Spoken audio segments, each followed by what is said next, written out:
Hello friends, welcome to my channel. मैं ज्योति शर्मा। जैसे कि हमने प्रीवियस वीडियो में अपना जीजीएस का सिर्फ एग्जाम का पैटर्न देखा था, सिलेबस में क्या आता है। और आज की सेकेंड वीडियो आपको प्रीवियस पेपर के से रिलेटेड है, जिसमें हम ये देखेंगे कि लास्ट ईयर क्या क्या आया था। Last year in the sense 2023 में। तो जैसे कि हमने एग्जाम का सिलेबस था, उसमें दिया हुआ था कि आपको समानार्थी, विरोधार्थी और कुछ ग्रामर पोर्शन होगा, है ना। और साथ ही में आपको एक पत्र और एक निबंध, एक टुंक नोट, और ये है आपका ट्रांसलेशन पार्ट। ठीक है, ये दिया होगा। तो आपको चार, कोई भी चार करने होंगे पांच में से। समानार्थी, समानार्थी जनरली जब हिंदी वगैरह में पढ़ते हैं या कॉलेज या स्कूल में पढ़ते हैं तो हमेशा दो दो लिखने को होते हैं, बट इसमें अगर कुछ भी मेंशन नहीं किया है तो हमें एक ही लिखना होता है। विरोधार्थी भी चार में से, वो पांच में से चार करने होते हैं। तो 2 मार्क्स तो यहाँ हो गए, 2 मार्क्स यहाँ हो गए, बिकॉज ये वो चीजें हैं जहाँ पे आपके मार्क्स, अगर आपको करेक्टली आता है तो मार्क्स कटेंगे ही नहीं। तो हमें ये देखना है कि हम 20 मार्क्स लाएंगे कैसे। फिर है जोड़, संधि। संधि और ये जोड़ली दोनों ही ग्रामर के पार्ट है, क्योंकि ग्रामर मेंशन किया है। तो अब वही देखिए, ग्रामर मेंशन किया लेकिन ये नहीं बताया कि ग्रामर में पार्ट क्या आएगा। पिछले लास्ट 2 ईयर से एग्जाम में केवल ये दो ही आ रहे हैं, कहावतें और ये जो वन वर्ड सब्स्टिट्यूशंस होते हैं वो सब नहीं आ रहा है, नहीं क्वेश्चन आंसर्स आ रहे हैं। उससे पहले क्वेश्चंस भी आ जाते थे। तो ये संधि है, इनमें दो बे मतलब टू, कोई भी दो करनी है, इसमें भी दो करनी है जोड़नी, इनको ठीक बनाना है, कोई भी दो। तो अगर हमारा ये पोर्शन ग्रामर का अच्छा हो जाता है तो हमारे कितने मार्क्स आएंगे? 4, 6, 8। 8 मार्क्स तो हमारे ये पक्के हो गए, कन्फर्म। 20 में से हमारे पास बचे 12 मार्क्स। ये तो वो मार्क्स हैं जो हमारे लेस होंगे ही नहीं अगर हमें अच्छे से आता है। लेटर, 9 मार्क्स का लेटर आता है हमारा।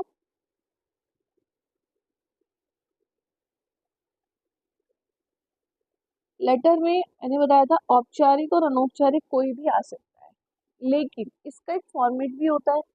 अगर आपका फॉर्मेट करेक्ट है, ठीक है, परफॉर्मा जो एक लेटर का होता है, अगर वो करेक्ट है तो ज्यादा भी नहीं तो वो आपको 2 नंबर तो दे ही देगा। और अगर लेटर के अंदर कंटेंट अच्छा है, मतलब अच्छा इन द सेंस लेटर लिखने का एक तरीका होता है, उसमें कोई भी कटिंग नहीं होनी चाहिए, कोई भी कटिंग नहीं होनी चाहिए उसमें। कॉमा और ये पूर्ण विराम, ये जो भी है इनको बहुत अच्छे से लगाना चाहिए एकदम। मतलब लेटर का मतलब होता है कि जैसे ही आप कोई चीज पढ़ने बैठे हो, बिल्कुल नीट एंड क्लीन, अट्रैक्टिव होनी चाहिए राइटिंग उसमें। तो उसमें आपको दो, और अगर अच्छे से लिखा तो आपको ज्यादा से ज्यादा वो 4 नंबर, बहुत मुश्किल से, अदरवाइज 3 तक तो दे ही देगा। फिर आते हैं 25 लाइन का आपको निबंध लिखना है। निबंध वही कोई भी टॉपिक दे देंगे, ठीक है। तो इसमें आपने क्या करना है, 25 लाइन में ये 10 नंबर का आता है। अभी लाइन 25 का मतलब क्या होता है कि आपको 1.5 पेज का हो जाए। अगर 1 पेज का भी हो जाए तो भी ठीक है, 1.5 का हो जाए, क्योंकि वो पूरे नंबर तो नहीं देंगे, वो ज्यादा से ज्यादा आपको 4 से 5 नंबर देगा। वो भी कब? जब 25 मार्क्स के लेटर पे एटलीस्ट 4 से 5 पैराग्राफ बनाए, ठीक है। 4 से 5 पैराग्राफ बनाएंगे तो वो आपको इतने मार्क्स देगा। अभी लेटर का मतलब क्या होता है, ये निबंध में, निबंध में क्या होता है, आपको 4 से 5 पैराग्राफ बनाने हैं, तो पहले पैराग्राफ में आपने क्या दे दिया, मीनिंग, है ना। दूसरे पैराग्राफ में आपने दे दिया, सॉरी सॉरी सॉरी सॉरी, दूसरे में मीनिंग, पहले में इंट्रो, एंड थर्ड में अगर कोई ऐसा टॉपिक है, सब टॉपिक में डीमेरिट मेरिट्स होते हैं, मतलब उसकी अ, गुण और अवगुण दोनों दिए होते हैं। फिर आप उसकी यूज बताएंगे। चौथे पैराग्राफ में उसके डीमेरिट्स और मेरिट्स बताएंगे। और फिफ्थ में आप उसका कंक्लूजन देंगे। ये होता है। इंट्रो आपको ज्यादा से ज्यादा 3 लाइन्स, मीनिंग भी आपको ज्यादा से ज्यादा 2.5 या 3.5, बस। यूजेस में आप उसको 4 लाइन्स दे सकते हैं।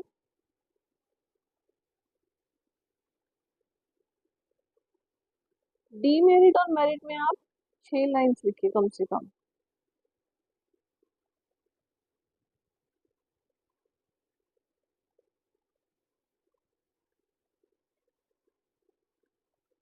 छह से 8 लाइन तो एटलीस्ट होंगी इसमें। कंक्लूजन में आप लिखिए 4 लाइन।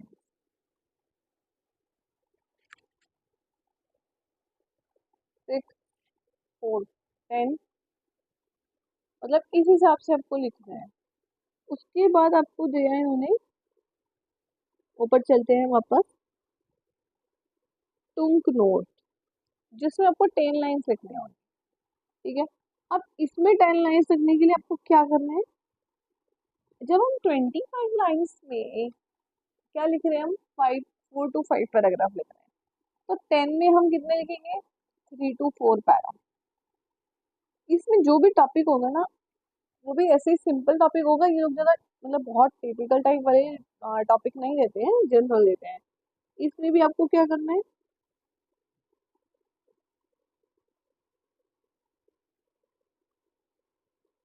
फर्स्ट में इंट्रो क्या होता है, कैसे होता है, दूसरे में उसका थोड़ा लेंदी करके मीनिंग, एंड तीसरे में उसकी इम्पोर्टेंस, बस इम्पोर्टेंस। एंड फोर्थ में, अगर आप फोर्थ दे रहे हैं तो फोर्थ में उसका आपको सिर्फ उसकी कंक्लूजन के साथ एंडिंग करनी है, बस। इसके बाद आता है हमारा ट्रांसलेशन पार्ट, जो कि बहुत इम्पोर्टेंट है।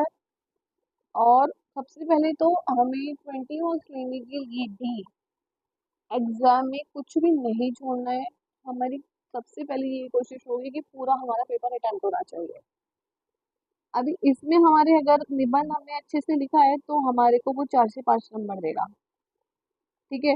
टुंग नोट हमने अच्छा लिखा है तो 9 नंबर का टुंग नोट है, इसमें भी वो हमें ज्यादा से ज्यादा 3 नंबर दे देगा, 3 से 4।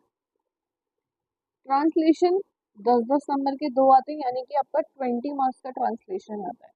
इट मीन्स 3 ट्रांसलेशन होते हैं, जैसे गुजराती से इंग्लिश बनाने में 3 होते हैं, फर्स्ट, सेकंड, थर्ड।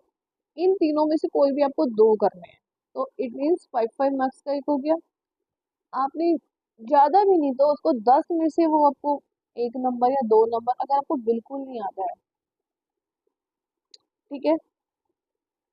और नीचे वाले में भी यही सेम प्रोसीजर है, आपको इसमें भी 3 में से कोई भी 2 करने होते हैं। लीगल ट्रांसलेशन होता है, फिलोसफी टाइप का ट्रांसलेशन होता है, जैसे ये है अपीलेट कोर्ट वाइल डीलिंग, ये लीगल ट्रांसलेशन है। ठीक है।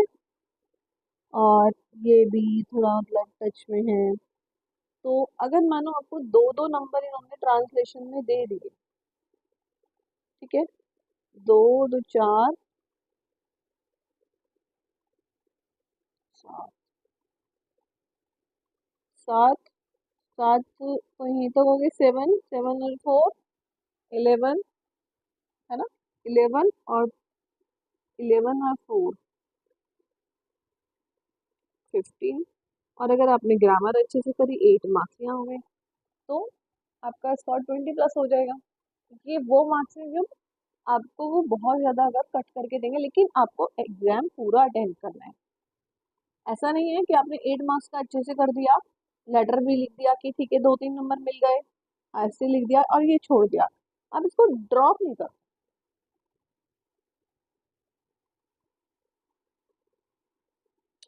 तो इसी के साथ ये वाली वीडियो हम अपनी यहीं स्टॉप करते हैं, मिलते हैं अगली वीडियो में। अगली वीडियो से हम अपना बेसिक पढ़ेंगे गुजराती।